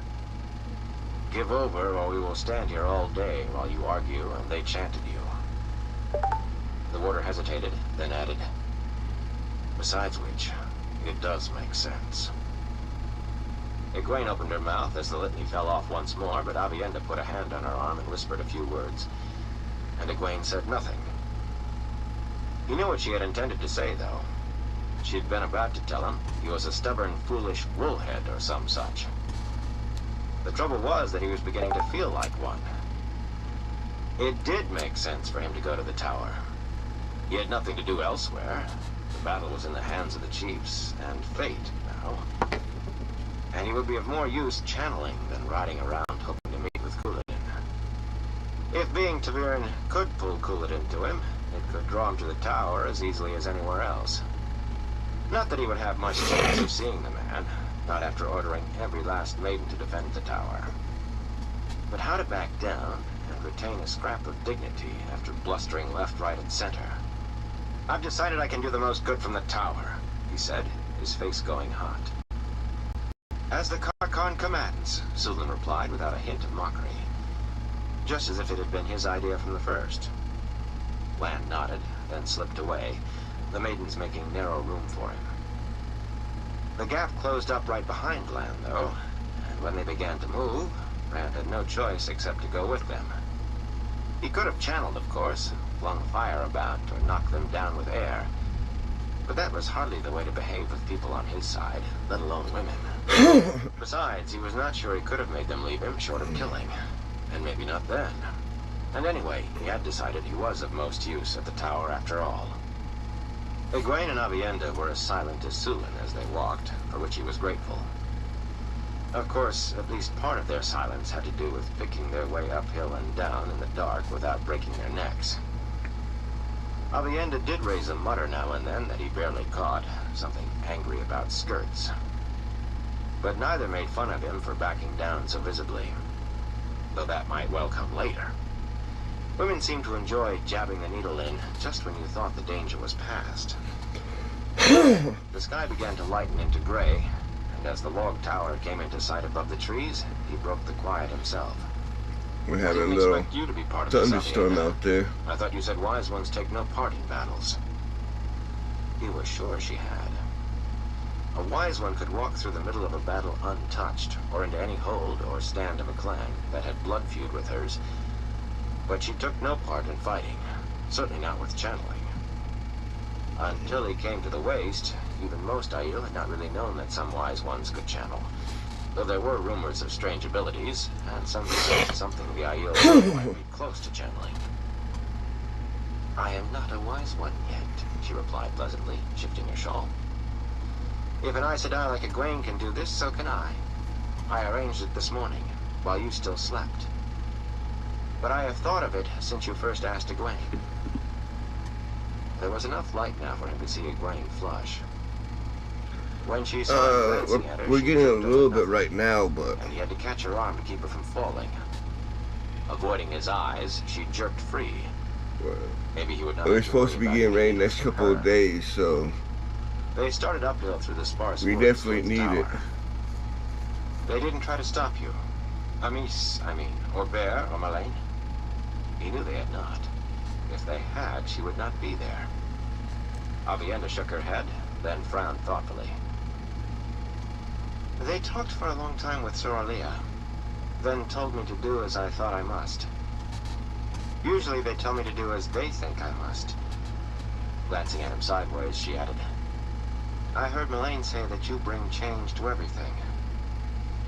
I do that, he said, setting his foot on the bottom rung of the first ladder. The light help me, that I do. The view from the platform was magnificent, even to the naked eye. Oh no. The land spreading out. He's inside right now. The trees were thick enough to hide the Aiel moving toward Cairhien. Most would already be in position. But dawn cast the city itself into golden light. A quick scan through one of the looking glasses showed the barren hills along the river placid and seemingly empty of life. That would change soon enough. The Shaido were there, if concealed for now. They would not remain concealed when he began to direct... what? Not balefire. Whatever he did, it had to unnerve the Shaido as much as possible before his Aiel attacked. Egwene and Aviendha had been taking turns looking through the other long tube, with pauses for quiet discussion, but now they were simply talking softly. Exchanging nods finally, they moved closer to the railing and stood with their hands in the rough-hewn timber, staring toward Cairhien. Goosebumps suddenly dotted his skin. One of them was channeling, maybe both. It was the wind that he noticed first, blowing toward the city. Not a breeze, the first real wind he had felt in this country. And clouds were beginning to form above Cairhien, heaviest to the south, growing thicker and blacker as he watched, roiling. Only there, over Cairhien and the Shaido. Everywhere else, as far as he could see, the sky was a clear blue, with only a few high, thin white wisps. Yet thunder rolled long and solid. Suddenly lightning stabbed down, a jagged silver streak that rent a hilltop below the city. Before the crack of the first bolt reached the tower, two more crackled earthward. Wild forks danced across the sky, but those single lances of brilliant white struck with the regularity of a heartbeat. Abruptly, ground exploded where no lightning had fallen, fountain 50 feet, then again somewhere else, and again. Brand had no idea which woman was doing what, but they certainly looked set to herald the Shaido out. Time to do his bit or stand watching. Reaching out, he seized Saidin. Icy fire scoured the outside of the void that surrounded what was Rand al'Thor. Coldly, he ignored the oily filth seeping into him from the taint, juggled wild torrents of the power that threatened to engulf him. At this distance, there were limits to what he could do. In fact, it was about as far as he could do anything, really, without Angreal or sa'Angreal. Very likely that was why the women were channeling one lightning bolt at a time, one explosion. If he was at his boundary, they must be stretching theirs. A memory slid across the emptiness. Not his, Lews Therin's. For once, he did not care. In an instant, he channeled, and a ball of fire enveloped the top of a hill nearly 5 miles away, a churning mass of pale yellow flame. When it faded, he could see without the looking glass that the hill was lower now, and black at the crest, seemingly melted. Between the three of them, there might be no need for the clans to fight at all. Ilyena, my love, forgive me.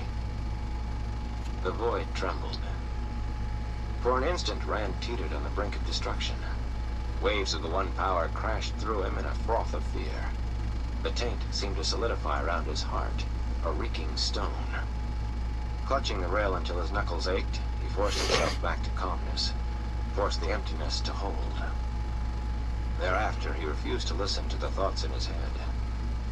Instead, he concentrated everything on channeling, on methodically searing one hill after another. Standing well back into what tree line there was on the crest, Matt held Pips's nose under his arm so the gelding would not whicker as he watched 1,000 or so Aiel slanting toward him across the hills from the south. The sun was just peeking over the horizon, stretching long rippling shadows to one side of the trotting mass. The night's warmth was already beginning to give way to the heat of day. The air would swelter once the sun reached any height. He was already beginning to sweat. The Aiel had not seen him yet, but he had few doubts that they would if he waited there much longer. It hardly mattered that they very nearly had to that definitely sounds tasty. If Couladin had men to the south, the day was going to get very interesting for those stupid enough to be in the middle of the fighting. Hardly mattered because he was not going to run the risk of letting them see him. He had already come too close to an arrow this morning for that kind of carelessness. Absently, he fingered the neat slice across the shoulder of his coat. Good shooting at a moving target only half seen through trees. He could have admired it more had he not been the target. Without taking his eyes from the approaching Aiel, he carefully backed Pips deeper into the sparse thicket. If they saw him and picked up their pace, he wanted to know. People said Aiel could run down a man on horseback, and he meant to have a good lead if they tried. Not until the trees hid them from him did he quicken his own step, leading Pips onto the reverse slope before mounting and turning west.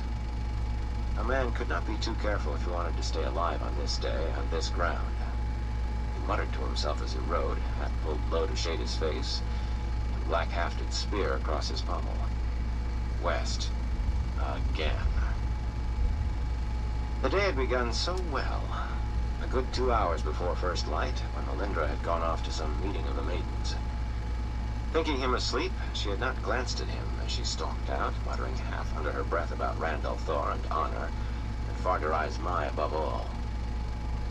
She sounded as if she were arguing with herself, but frankly, he did not care whether she wanted to pickle Rand or stew him. Before she was a minute out of the tent, he was stuffing his saddlebags.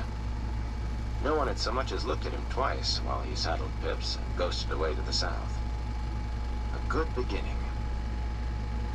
Only he had not counted on columns of Tardad and Dominel and every other bloody clan sweeping around to the south. No consolation that it was very close to what he had babbled to Lan. He wanted to go south, and those Aiel had forced him toward the Alguenya, toward where the fighting would be. A mile or two on, he cautiously turned Pips upslope, pausing deep in the scattered trees in the crest. It was a higher hill than most, and he had a good view. This time, there were no Aiel in sight, but the column winding along the bottom of the twisting hill valley was almost as bad. Mounted Tyrants had the lead behind a knot of colorful lords' banners, with a gap back to a thick, bristling snake of pikemen in the Tyrants' dust. And then another to the Carianan horse, with their multitude of banners, and pennants, and con. The Carianan maintained no order at all, milling about as lords shifted back and forth for conversation. But at least they had flankers out to either side. In any case, as soon as they were passed, he had a clear route south. And I'll not stop until I'm halfway to the bloody Aranin. A flicker of movement caught his eye, well ahead of the column below. He would not have seen it except for being so high. None of the riders could have, certainly.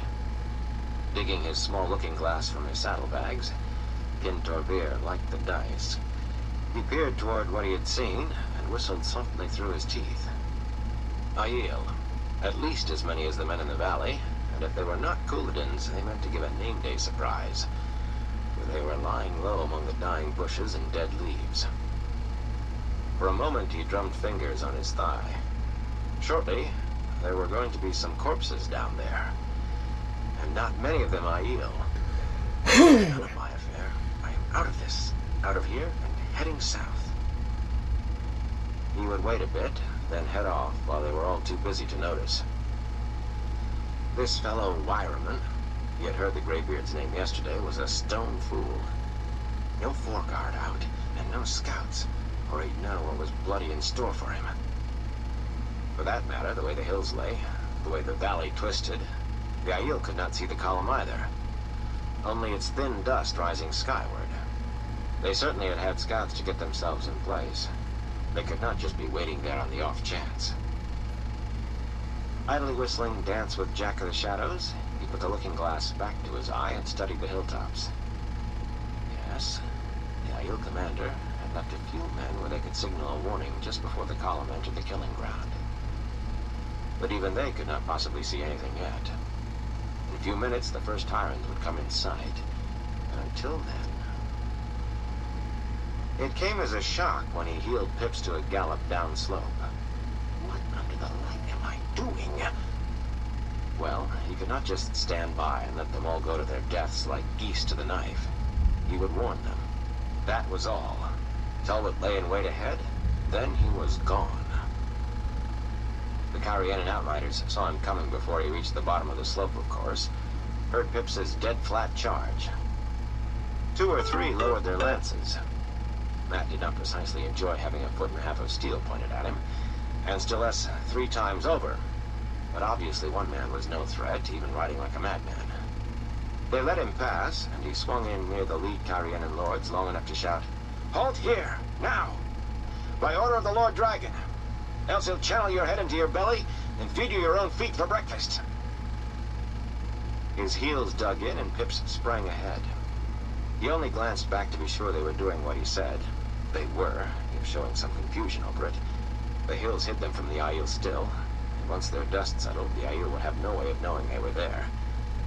And then he was lying low over the gelding's neck, whipping Pips with his hat and galloping up alongside the infantry. If I wait to let Wireman pass the orders, it'll be too late, that's all. He would give his warning and go. The foot marched in blocks of 200 or so pikemen, with 1 mounted officer in front of each, and maybe 50 archers or crossbowmen at the rear. Most looked at him curiously as he dashed by, Pips's heels kicking up spurts of dust, but none broke stride. Some of the officers' mounts frisked as if the riders wanted to come see what had him in such a hurry, but none of them left their places either. Good discipline. They would need it. Defenders of the Stone brought up the tail end of the Tyrants, in their breastplates and puffy black and gold striped coat sleeves, plumes of various colors on the rimmed helmets marking officers and under-officers.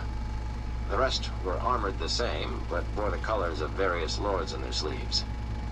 The silk-coated lords themselves rode at the very front in ornate breastplates and large white plumes, their banners rippling behind them in a rising breeze toward the city. Reining around in front of them so quickly that Pips danced, Matt shouted, "Halt! In the name of the Lord Dragon!" It seemed the fastest way to stop them, but for a moment he thought they meant to ride right over him. Almost at the last moment, a young lord he remembered from outside Rand's tent flung up a hand, and then they were all drawing rein in a flurry of shouted orders that ran back along the column. Wireman was not there. Not a lord was as much as 10 years older than Matt. "What is the meaning of this?" demanded the fellow who had signaled. Dark eyes glared arrogantly down a sharp nose, chin lifted so his pointed beard looked ready to stab. Sweat trickling down his face spoiled it only a little. "The Lord Dragon himself gave me this command. Who are you to—" He cut off as another man Matt knew caught his sleeve, whispering urgently. Potato-faced Estion looked haggard beneath his helmet as well as hot. The Aiel had wrung him out concerning conditions in the city, so Matt had heard. But he had gambled at cards with Matt in Tyr. He knew exactly who Matt was. Estion's breastplate alone had chips in the ornate gilding. None of the others had done more than ride around looking pretty. Yet. Sharp-Nose's chin came down as he listened, and when Estion left off, he spoke in a more moderate tone. "No offense intended, Lord Matt. I am Melanril, of House Asagora. Cheers. How may I serve the Lord Dragon?" Moderation slipped into actual hesitation at last. I'll be right back. And Estion broke in anxiously. "Why should we halt? I know the Lord Dragon told us to make Matt, but burn my soul, there's no honor in sitting and letting the Aiel do all the fighting. Why should we be saddled with chasing them after they've broken? Besides, my father is in the city, and—" He trailed off under Matt's stare. Matt shook his head, fanning himself with his hat. The fools were not even where they should be. There was no chance of turning them back, either. If Melanril would go, and looking at him, Matt was not sure he would, even on supposed orders from the Lord Dragon, there was still no chance. He sat his saddle in plain sight of the Aiel lookouts. If the column started turning around, they would know themselves discovered, and very likely they would attack while the Tyrants and the Carianan pike were tangled up. It would be a slaughter as surely as if they had gone ahead in ignorance. "Where is Wireman?" "The Lord Dragon sent him back to Tyr," Melanril replied slowly. "To deal with the Iliana pirates, and the bandits on the plains of Morador. He was reluctant to go, of course, even for so great a responsibility, but... Pardon, Lord Matt, but if the Lord Dragon sent you, how is it that you don't know... Matt cut him off.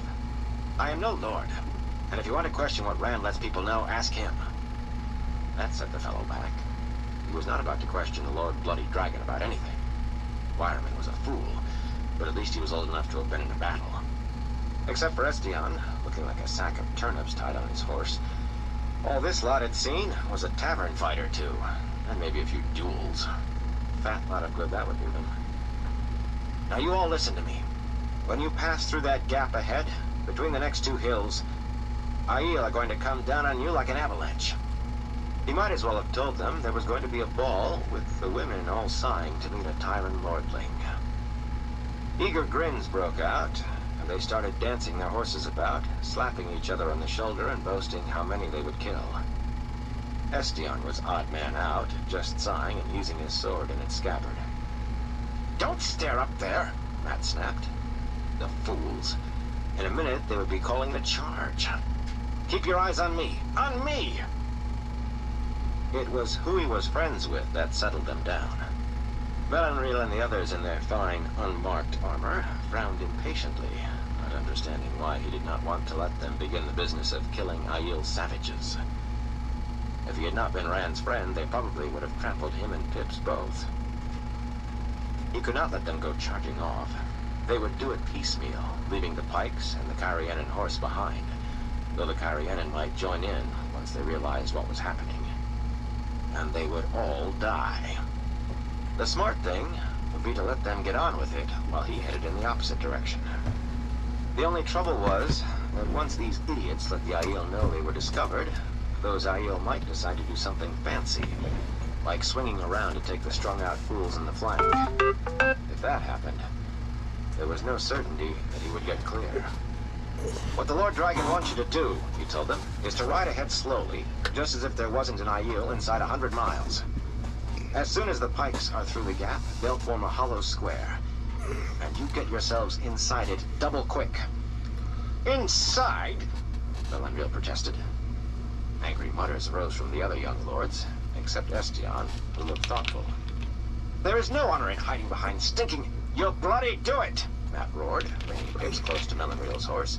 Or if the bloody Aiel don't kill you, Rand will. And whenever he leaves, I'll chop into sausage myself. This was taking too long.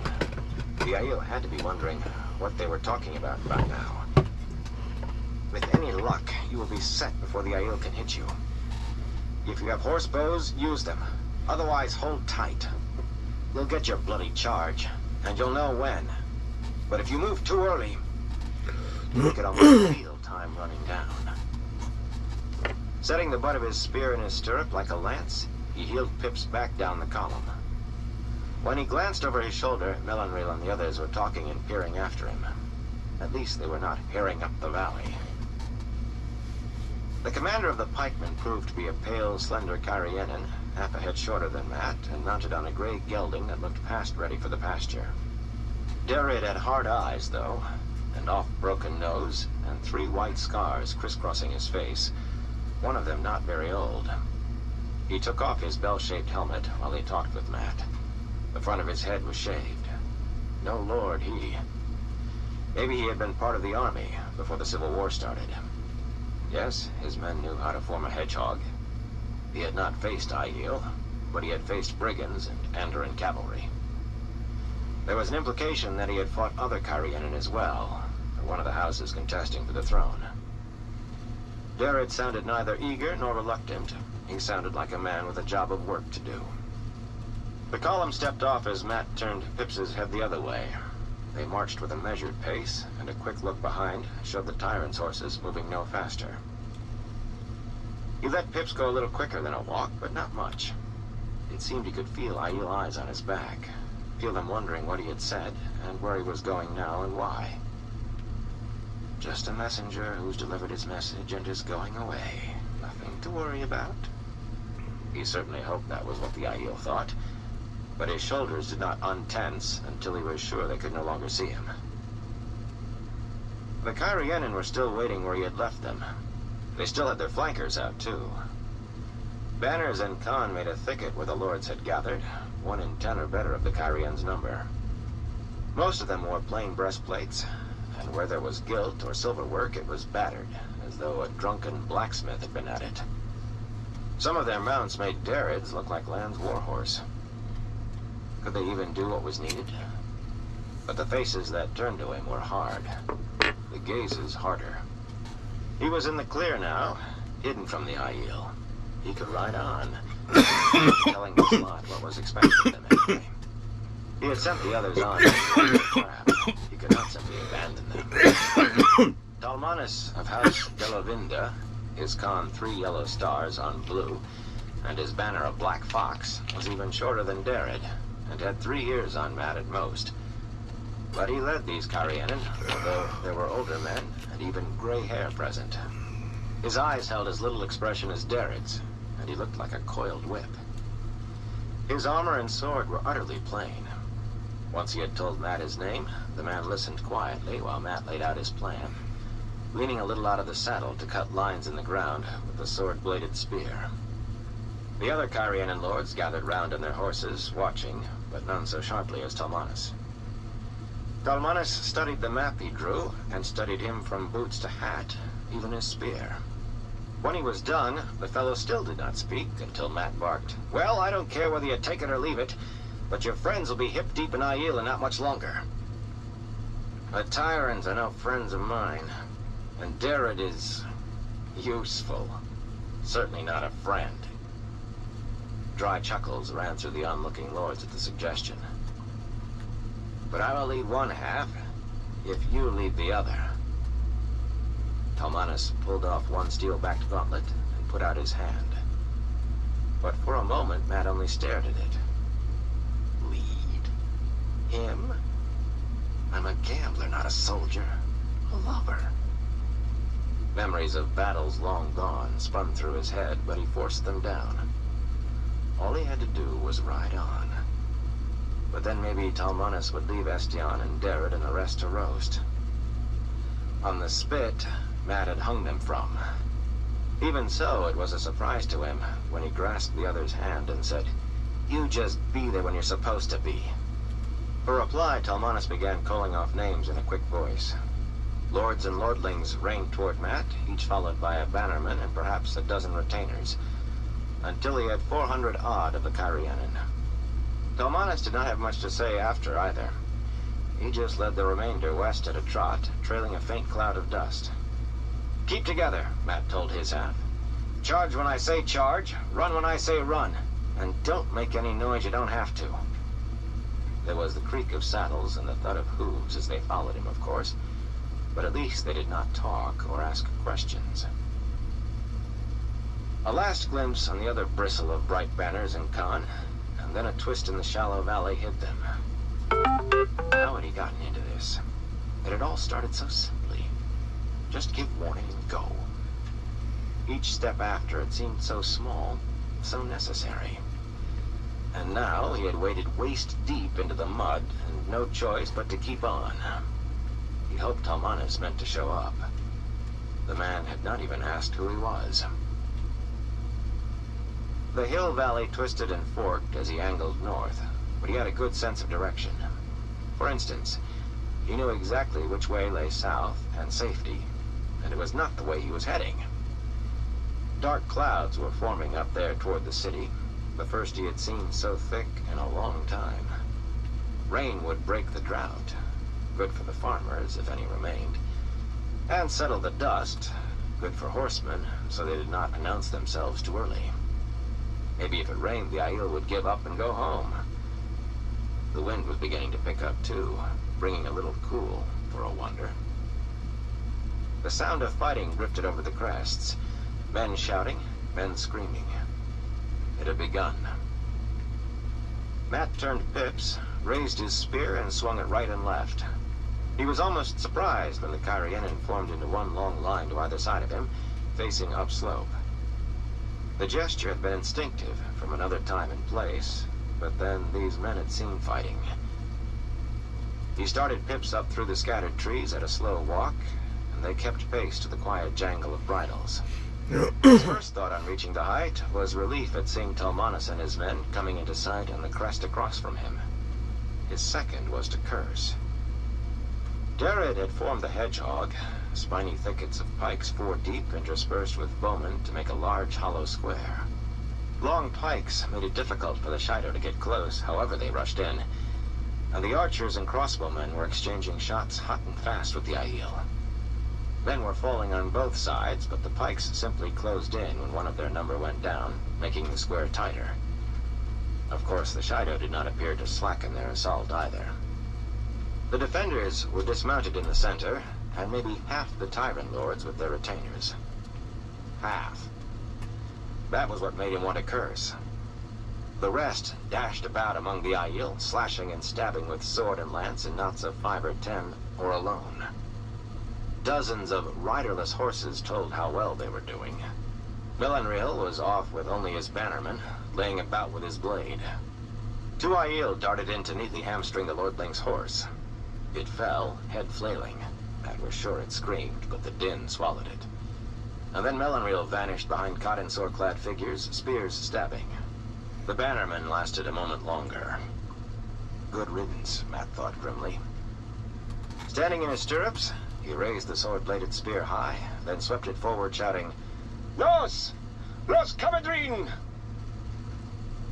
He would have had the words back if he could, and not because they were old tongue. It was a boiling cauldron down in the valley. But whether or not any of the Carianan understood a command of horsemen forward in the old tongue, they understood the gesture, especially when he dropped back into his saddle and dug in his heels. Not that he really wanted to, but he could not see any choice now. He had put those men down there. Some might have gotten away if he had told them to turn and run. And he just did not have a choice. Banners and con waving, the Carianan charged downhill with him, shouting battle cries. In imitation of him, no doubt, though what he was shouting was blood and bloody ashes. Across the valley, Talmanis raced down just as hard. Sure that they had all the wetlanders penned, the Shido never saw the others until crashed into from behind on both sides. It was then that the lightning began to fall, and after that, things really got hairy. Chapter 44. The Lesser Sadness. Rand's shirt clung to him with the sweat of effort, but he kept his coat on for protection from the wind gusting toward Cairhien. The sun had at least another hour to reach its noonday peak, yet already he felt as if he had run all morning and been beaten with a club at the finish. Wrapped in the void, he was only distantly aware of the weariness, dimly perceiving the ache in his arms and shoulders, in the small of his back, a throb around the tender scar in his side. That he was aware of them at all told the story. With the power in him, he could make out individual leaves on the trees at 100 paces. But whatever happened to him physically should have been as if it were happening to someone else. He had long since taken to drawing on saidin through the Angreal in his pocket, the stone carving of the fat little man. Even so, working the power was a strain now, weaving it at this distance of miles. But only the rancid threads streaking what he drew kept him from pulling more, from trying to pull it all to him. The power was that sweet, taint or no. After hours of channeling without rest, he was that tired. At the same time, he had to fight saidin itself harder, to put more of his strength into keeping it from burning